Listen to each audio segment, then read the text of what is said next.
Welcome to the 30th episode of the God and Game Theory podcast. We learn how to break free from the shackles of this world. Because heaven on earth is soon to embark, and that's why we're all here to help one another stay out of the dark and continue to live in the light. I'm your host, Tom Peterson, and yes, we are living in biblically prophetic times, that's for sure. So I'm really excited to have you here with me today. Because in this episode, I'm going to be speaking the very words of Jesus Christ, just as they have been written in the scriptures. I'm going to take this time to discuss how these relate to the past, the present, and the future, the times that we are living in.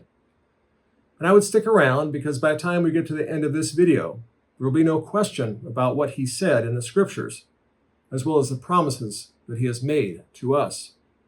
And since we're leading into or heading into the Easter weekend, and we know that the Passover celebration has already begun, I felt that this would be a great time to delve into this very subject. So if you aren't familiar with the little season, or if you happen to be on the fence about the little season, this video will be of great benefit to you. And those of you who are familiar with this particular subject, this will be as incredibly valuable to you as well, because this is something that you can certainly share with others and obviously put in your holster, let's just say, when you happen to come across maybe some others who just don't seem to quite understand the times that we're living in. So let's get started. I want to talk a little bit about, obviously, Jesus Christ, because we know that he was a sinless man. And we know that he, because of this, there's no question, there's no denying that he also spoke the truth. And so that's what I'm going to be doing in this video today, is disclosing and uncovering the truth to you as it is written in the scriptures, so that you will see very clearly what it is that he had to share with us, so that we would obviously know what the past and the present and the future look like. So let's get right into it. I want to start off with a verse that we're very familiar with, and that is John 8:31. And I'm going to be covering the books of Matthew, Mark, Luke, and John today, because these books are all very specific in terms of the time in which Jesus spent here on earth with his disciples, with the people, doing his miracles, sharing his truths, teaching, preaching, loving, all of the things that he did. So I want to start out with 8:31, where he says, "You are truly my disciples if you live as I tell you to, and you will know the truth, and the truth will set you free," which is the reason why he was placed here on this earth, was to free us. And that was obviously accomplished by sharing with us the truth. And so we're going to be discussing this quite a bit, because all of this is really very much relative to the truths that he spoke. And all we really need to do is just listen to the words that he says and believe in him and believe those words, because they are truth. These are words that he spoke that we can believe in with 100% confidence that he was being truthful with us. So I want to talk to you a little bit about another verse, which is John 8:44, because this is something that's very different. And this is when Jesus Christ was speaking to the Pharisees and the religious leaders, and this is what he had to say to them. "For you are the children of your father, the devil, and you love to do the evil things he does. He was a murderer from the beginning and a hater of truth. There is not iota of truth in him. When he lies, it is perfectly normal. For he is the father of liars. And so when I tell you the truth, you just naturally don't believe it." And this is so true. He had a rather difficult time getting them to believe the truth that he was telling them. And I don't know about you, but I experience this quite a bit myself, especially on social media, where I come across people who are under the impression or like to promote the fact that Jesus Christ has never been back for his second coming, and that he never reigned on this earth for 1,000 years. And I will share the truth with them, and they will just continue to deny, as though I'm not telling them the truth. And I have to wonder if maybe that's because they're also liars, and that's maybe why they are also spreading the lies about this very subject. So just something I want to touch on, because I'm sure you're going to be coming across the same. I come across it all the time, and this is very interesting to me. It's also possible that they could very well be deceived and still be living in the dark. But I think by and large, at least those that I come across, just want to continue to propagate the lies, and they want to continue to believe in the lies, and they are just very, very close-minded to seeing the truth at all. So I'm going to move on to John 12:46, because Jesus said himself, "I have come as a light to shine in this dark world, so that all who put their trust in me, those who believe in me and what I say, will no longer wander in the darkness, because the truth is the light." And that's what Jesus came to do, was to spread the light so that we could find our way through the darkness and into the light. And I talk about this all the time. And I wanted to cover one more before I get onto the prophecies of Jesus Christ. But this is John 18:37. And so this is when he was having a conversation with Pilate. And this was right before his crucifixion. And Pilate replied to him and said, now Pilate, just so you know, was the Roman governor of Judea, who was in charge of declaring Jesus to be innocent or guilty, essentially. He was the judge, per se. And so Pilate replied, "But you are a king then?"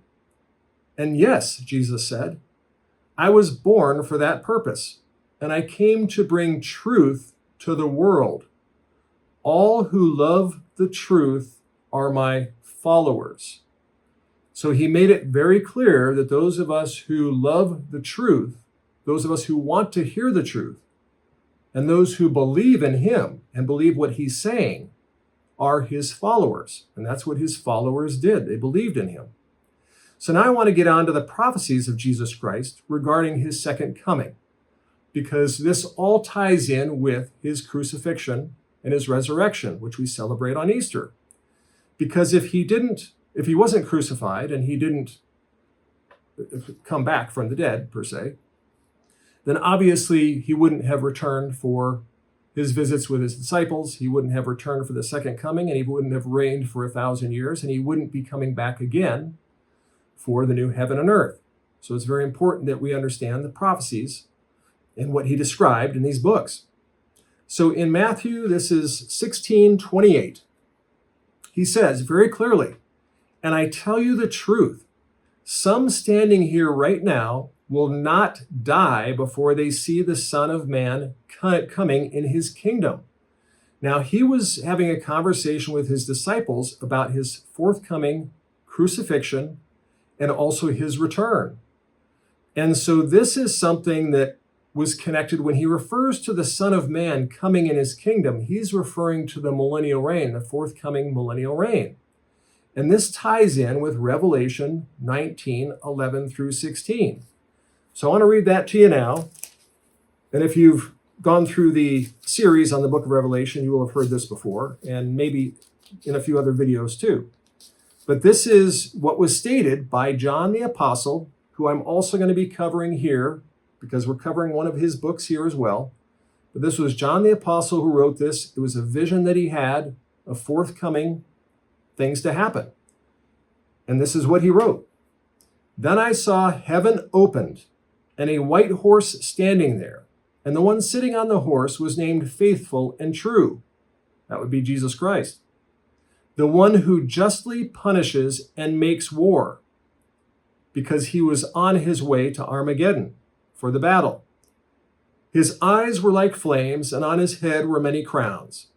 He was clothed with garments dipped in blood, and his title was the Word of God, which is the truth. The armies of heaven," which would be the angels, "dressed in finest linen, white and clean, followed him on white horses. In his mouth he held a sharp sword to strike down the nations, and he ruled them with an iron grip, and he trod the winepress of the fierceness of the wrath of the Almighty God. On his robe and thigh was written this title, King of Kings and Lord of Lords." So this was prophetic in terms of describing Jesus Christ himself, describing his return in relation to this set of verses. So I'm going to go further. In Matthew 23:36, he says, "Yes, and this is interesting because he was, again, I'll tell you who he was speaking to, but this is really interesting. Yes, all of the accumulated judgment of the centuries shall break upon the heads of this very generation. And I want to stress this very generation that he continues to refer to, or this generation that he continues to refer to, because so many that I speak to or that I have to listen to will try and convince me that when he's speaking of this very generation, he's speaking of some other generation and this has some other meaning. So it's 1,000 years down the road or 1,500 years down the road. They try to defend their position by saying that when he says this generation, he's not speaking about the generation of the person that he's speaking to. So I want to make sure I cover that because this is something that comes up quite a bit. So in terms of this was his conversation with the Pharisees and the religious leaders regarding those who had become guilty for all the blood of the murdered godly man. So he was speaking to them directly, and he said, you are going to pay the price. You yourself, your very generation is going to pay the price for all the blood of the martyrs from all generations past, because they were these are the people who are going to crucify him and kill him as well. So they're the ones that are going to pay the price for the past because of what they did to him. So that's something I want to make sure I point out because it comes up again. And this is a very popular verse. This is Matthew 24:34. And he says, I tell you the truth, this generation, and before that, he says, I tell you the truth. So we know he's telling the truth. And he says, this generation shall not pass away until all these things take place. Now, he was referring to everything that he had previously described in Matthew 24. So I'm not going to get into all of that. You can read that if you'd like. Just start on Matthew 24:1, go all the way through 1 through 33, leading up to this verse. And it will tell you about all of the wars and the supernatural events and the abomination of the statue of Nero Caesar, the Great Tribulation, the stars falling from the heavens, which were the firestones from the volcanoes. All of these things he discusses in Matthew 24 leading up to this. So he was very specific that the generation that he was speaking to his disciples, he was very specific that the generation that he was speaking to would not pass away until all those events occurred, which included him coming back. And this goes into Matthew 24:30. This is just one of the verses leading up to that. I'm giving it to you as an example. And then at last, the signal of my coming will appear in the heavens, just as prophesied in Revelation 19. So again, he's referring to that set of verses in Revelation 19 about him coming down from the heavens, that this would be the signal. So there's just a lot of things here to back up what he's saying. And I'm going to go back a little bit further, even to Matthew 24:14. And the good news about the kingdom will be preached throughout the whole world so that all nations will hear it. And then finally, the end will come. And that's why it took over 40 years for him to come back, because this is something that these people will use in their defense as well. They will tell me, oh, but not everybody on the earth had the opportunity to know or learn about Jesus Christ. No, they did. And that's exactly what he's stating here. And that's why the discipleship was so important for the disciples to go and preach to the nations, so the nations could learn about Jesus Christ and everybody would be aware that he came to this earth. Then they would have the opportunity of free will to make a choice because they had the knowledge. So they could either be marked by God by believing in Jesus Christ, which is all that he asked them to do, or they would take the mark of the beast. Those were essentially the two options during that period of time. So again, that's something that's very interesting. Yes, it was quite a bit of time before he came back because this had to happen first. That was the timing of it. And so that was what predicated his return. Now, I estimate his return to be somewhere between 76 and 79 AD, probably closer to 79. But that would be 46 years from 33 AD when he made these very statements. Now I'm going to move on to Mark 9:1, and this is where Jesus went on to say to his disciples, "Some of you who are standing here right now will live to see the kingdom of God arrive in great power." And again, this was after he told them about his forthcoming crucifixion and resurrection. But he's referring to that set of verses in Revelation 19 and the millennial reign. And before that, he said this to them. This is Mark 8:38. "Anyone who is ashamed of me and my message in these days of unbelief and sin, I, the Messiah, will be ashamed of him when I return in the glory of my Father with the holy angels," just as described in Revelation 19. So again, he was speaking to individuals who would still be alive on this earth when he returned. So I want to get into this group of verses, which is in Mark. And there's a lot of them because it's really the entire book of, I should say, chapter 13. It's Mark 13, 1 through 37. I'm not going to read everything 1 through 37, but I am going to read what's most relevant because he provides a very clear description of all that will take place. And these books tend to be very similar but different, right? Because they were covering the same period of time. But this is one that speaks very clearly of what he said would take place during this period of time. So I'm going to go to 13:1. And this is Mark. And let's see here. Here it is. Okay. "As he was leaving the temple that day, one of his disciples said, 'Teacher, what beautiful buildings these are. Look at the decorated stonework on the walls.' Then Jesus replied, 'Yes, look, for not one stone will be left upon another except as ruins.' He knew what was coming. He knew that it would all be destroyed. And so he was telling them that this was going to happen rather soon. And as he sat on the slopes of the Mount of Olives across the valley from Jerusalem, Peter, James, John, and Andrew were alone with him, and they asked him, 'Just when is all this going to happen to the temple? Will there be some warning ahead of time?' So Jesus launched into an extended reply. 'Don't let anyone mislead you,' he said, 'for many will come declaring themselves to be your Messiah, and will lead many astray. For nations and kingdoms will proclaim war against each other, and there will be earthquakes in many lands and famines. These herald only the early stages of the anguish ahead. But when these things begin to happen, watch out, for you will be in great danger.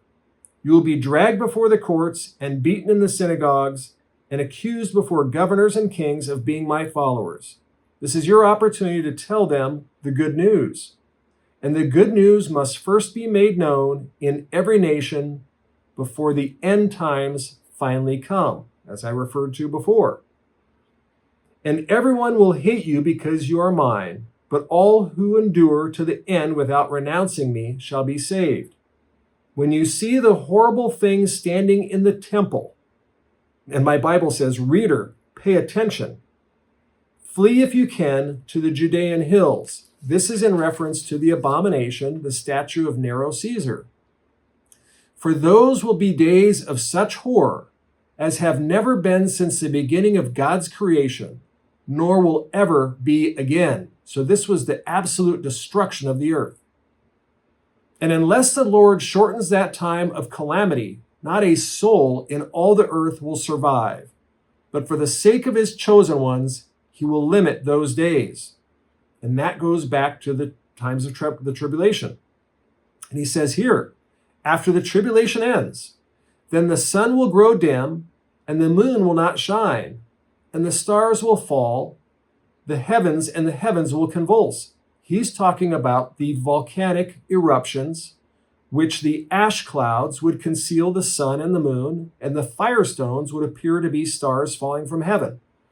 And go back to, I think it's part 3 of my mini-series on the book of Revelation to learn more about that. But this is all described in the book of Revelation as well.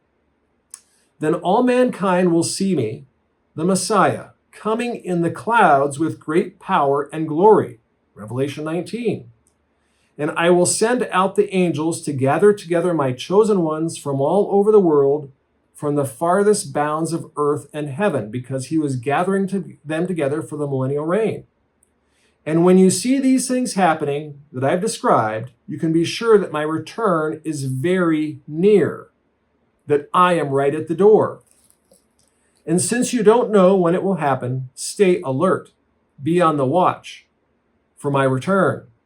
My coming can be compared with that of a man who went on a trip to another country.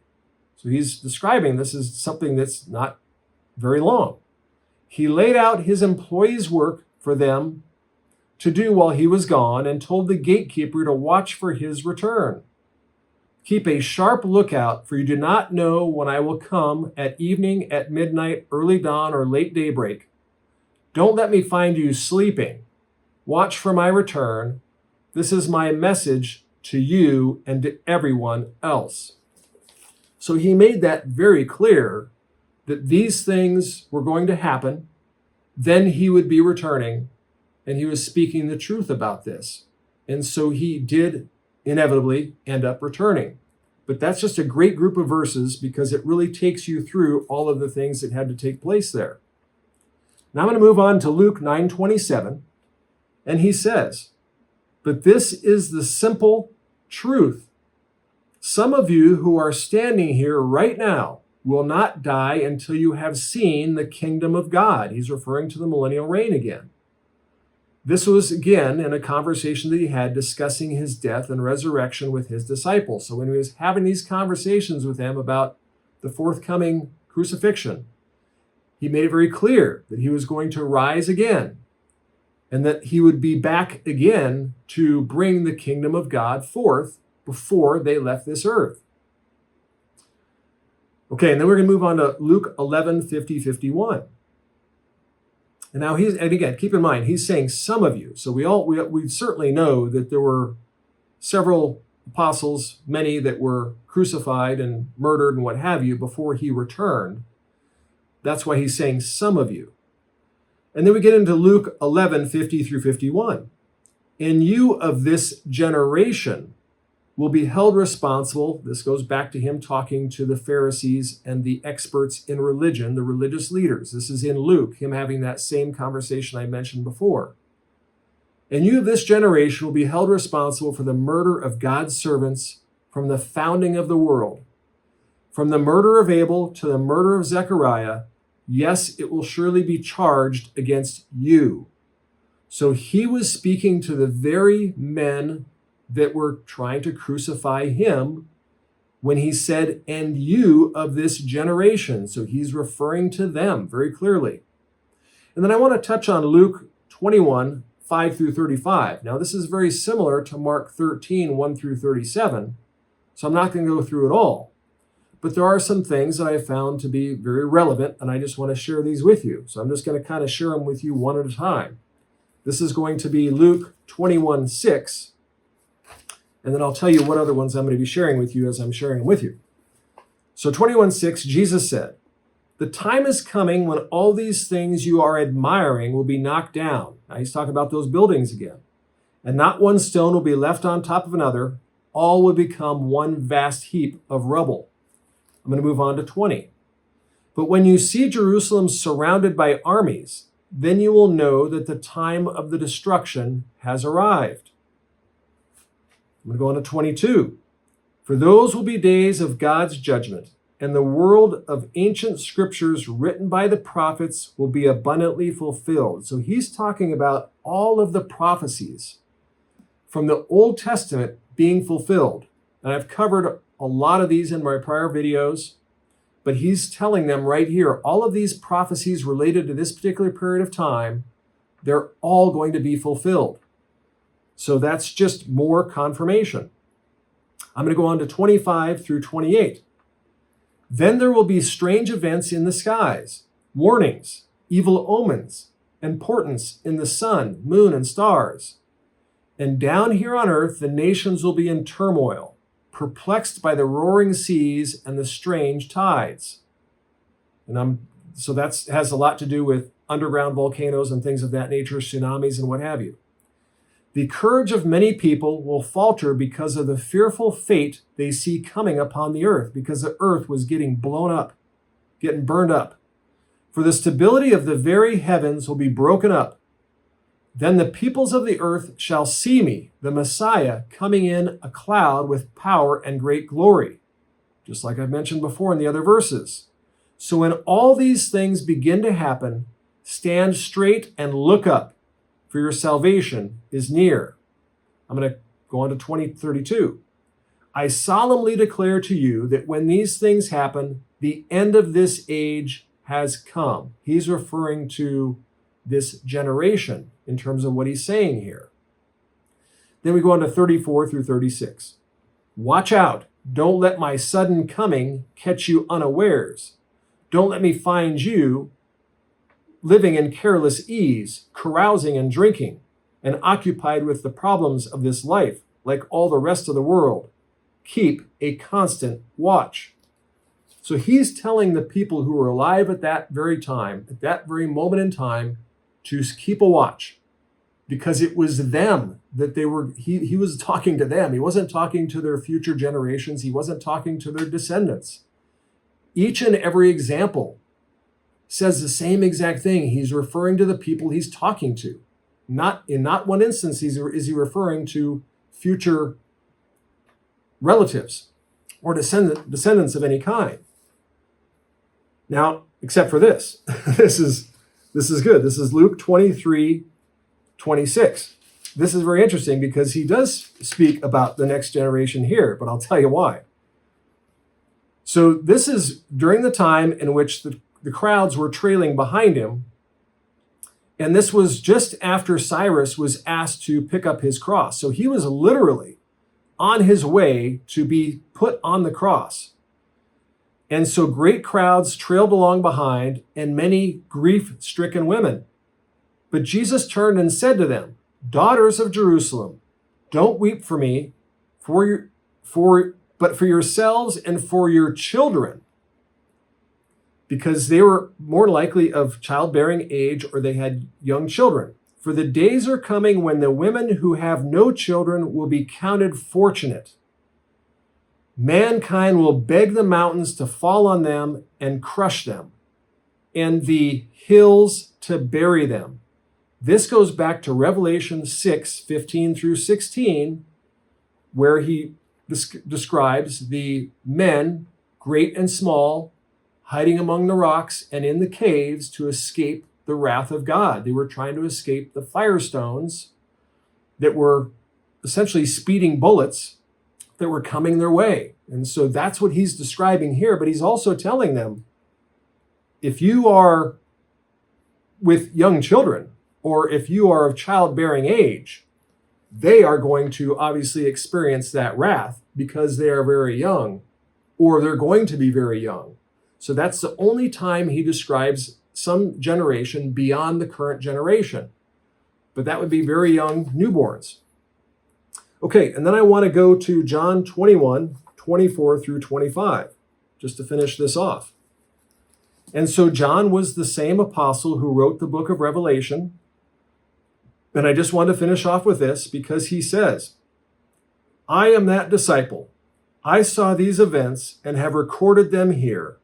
And we all know that my account of these things is accurate.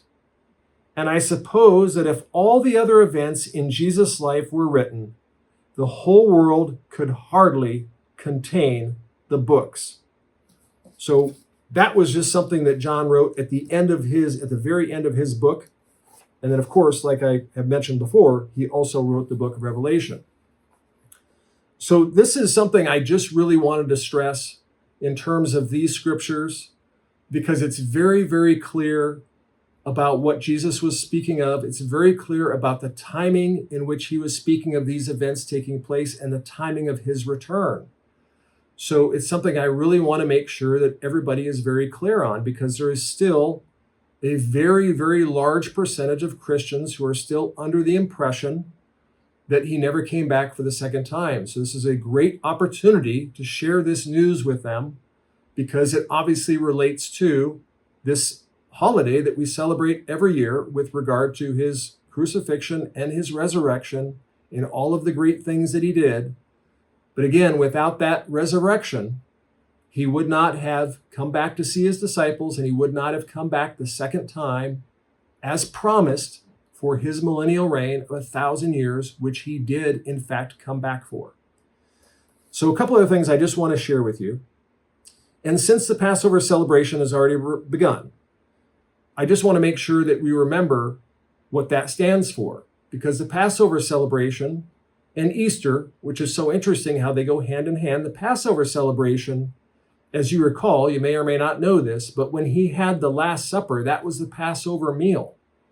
And that was the last meal that he was going to have before, obviously, he was crucified and then returned.